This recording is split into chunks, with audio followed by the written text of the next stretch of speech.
చేసుకోవడానికి నిధులు భూగర్భ జలాలు పెంపొందే విధంగా పని ఇస్తారు. పనిచేసే జాబ్ కార్డు తీసుకునే ప్రతి ఒక్కరికి జాబ్ కార్డు ప్రతి ఒక్కరు శ్రమ చేసే మన అండగాను పెట్టి అది ప్రజానీకం సిపిఎం పార్టీ పోరాట పార్టీ అక్కడ అందరికి వచ్చింది. కానీ అది నడిచే వెళ్ళే వాళ్ళకి చాలా ఇబ్బందికరమైన పరిస్థితులు ఉన్నాయి.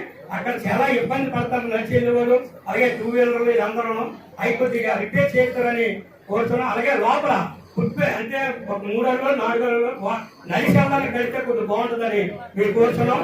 అలాగే ఇప్పుడు ఉపాధి హామీ గురించి చెప్పారు. ఉపాధి హామీ గురించి కేంద్ర ప్రభుత్వం ఇప్పటికే నిధులు తగ్గించింది ఉపాధి హామీ కూలీలకి. అందుకే మేము సిపిఎం పార్టీగా మేము చెప్పింది ఏంటంటే ఉపాధి హామీకి నిధులు ఎక్కువ వెచ్చించాలి. అలాగే ఉపాధి హామీ కూలీకి 100 రోజులు సరిపోవడం లేదు, 200 రోజులు 10 దినాలు కల్పించాలి. రోజు కూలీ 600 రూపాయలు ఇవ్వాలి. మన మండల కేంద్రంలో కొలాయి లేవు, ఎన్ని సమస్యలన్నీ పరిష్కరిస్తానని ఈ రోజు మన ఎంపీ గారికి ఇస్తాను. ఇంకోటి ఎందుకంటే వేళ ఎంపీ గారు వచ్చారు కాబట్టి మన బైపాస్ రోడ్డు వస్తుంది. మింది వలస, చింతలపాలెం, రామచంద్రపాలెం, తర్వాత ఈ నిమ్మలపాలెం, గాంధీనగర్లో అయితే ఎస్సీ కులాలు ఉన్నారు, 21 ఇల్లు పోతున్నాయి. ఆ బైపాస్ రోడ్డు గురించి కూడా మన ఎంపీ గారికి కలుగు చేసుకొని కొద్దిగా న్యాయం చేయవలసిందిగా కోరుతాం. ఉపాధి హామీ చట్టానికి సంబంధించి వ్యవసాయానికి అనుసంధానం చేయాలనేసి ఈరోజు రైతు సంఘంగా కోరుతున్నాం. ఈరోజు రైతులు వ్యవసాయం చేయలేక ఈరోజు కూలీలు దొరక తీవ్రమైన ఇబ్బంది అనేది పడుతున్నారు. ఈరోజు ఆహార కొరత అనేది కూడా ఈరోజు భారతదేశంలో తీరాలంటే ఖచ్చితంగా వ్యవసాయానికి ఉపాధి హామీ చట్టాన్ని అనుసంధానం చేస్తేనే భవిష్యత్తులో వ్యవసాయం నిలుస్తుంది, రైతు నిలుస్తాడు, లేకపోతే నిలవడు. అదే గవర్నమెంట్ పార్లమెంట్ సభ్యులు గారు రేపు పార్లమెంట్ లో కూడా దాన్ని న్యాయస్థానానికి కూడా ఖచ్చితంగా ఉపాధి హామీ చట్టాన్ని వ్యవసాయాన్ని అనుసంధానం చేయాలి. అందులో ఎవరైతే పేద చిన్న రైతులు ఉన్నారో వాళ్ళకి అది ఫస్ట్ ప్రయారిటీ ఇవ్వాలని కూడా ఈ సందర్భంగా మొదటిగా కోరుతున్నాం.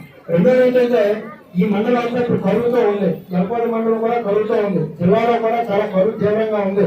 కాబట్టి ఆ కరువుని వెంటనే గ్రామ స్థాయిలో గ్రామాన్ని యూనిట్ గా తీసుకొని కరువును గుర్తించాలని కూడా ఆంధ్రప్రదేశ్ రైతు సంఘంగా కోరుతున్నాం. ఈరోజు NH 516B బైపాస్ రోడ్ వస్తుంది. దానికి సంబంధించి కూడా ఈరోజు రైతులు వెళ్ళిపోయిన వాళ్ళు చాలా మంది ఆందోళన చేస్తున్నారు. దాన్ని గవర్నమెంట్ ఎంపీ గారు, ఎమ్మెల్యే గారు దాని మీద ఆల్రెడీ రిప్రజెంట్ చేస్తున్నాం. కానీ నిజంగా ఇప్పటికే కలెక్టర్ గారు తెలియజేస్తున్నాం, అనేక మందికి తెలియజేస్తున్నాం. దానికి ఖచ్చితంగా కన్వర్షన్ రేట్ ఒక నిజంగా అలాగే వేయాలనుకుంటే, బైపాస్ రేట్ వేయాలనుకుంటే గవర్నమెంట్ కన్వర్షన్ రేట్ అనేది అందరికీ సమానంగా ఇవ్వాలని కూడా ఈ సందర్భంగా కోరుతున్నాం.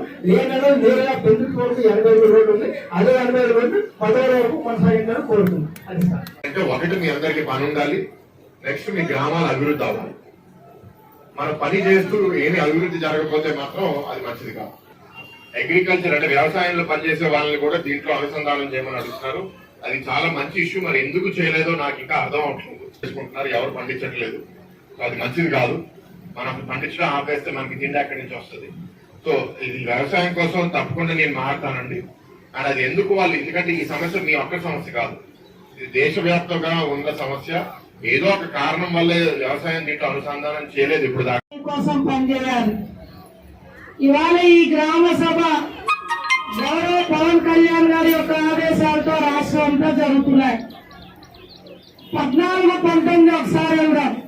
ఆనాటి ముఖ్యమంత్రి వర్యులుగా ఉన్న గౌరవ చంద్రబాబు నాయుడు గారు మన నియోజకవర్గంలో మన కొత్తవలస పంచాయతీయే కాదు ఎస్కోట్ లో ఆనాటి మంత్రివర్యులుగా ఉన్న నారా లోకేష్ గారి సహకారంతో జిల్లాలో 9, ఇప్పుడంటే జిల్లాలు విభజనైంది, 9 నియోజకవర్గాల కంటే కూడా ఎక్కువ నిధులు మనం ఖర్చు పెట్టాం.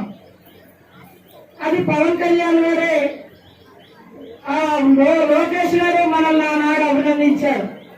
అందుకనే పవన్ కళ్యాణ్ గారు మళ్ళా ఇవాళ ఆలోచించారు.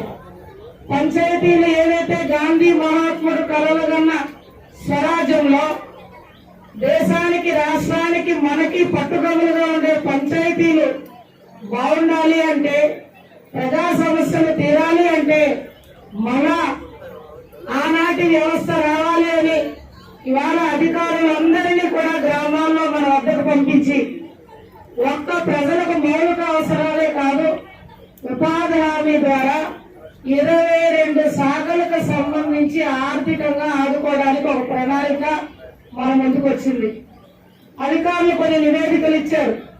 ఏదైతే ఉపాధి హామీలో పశువుల షెడ్లు అది మనం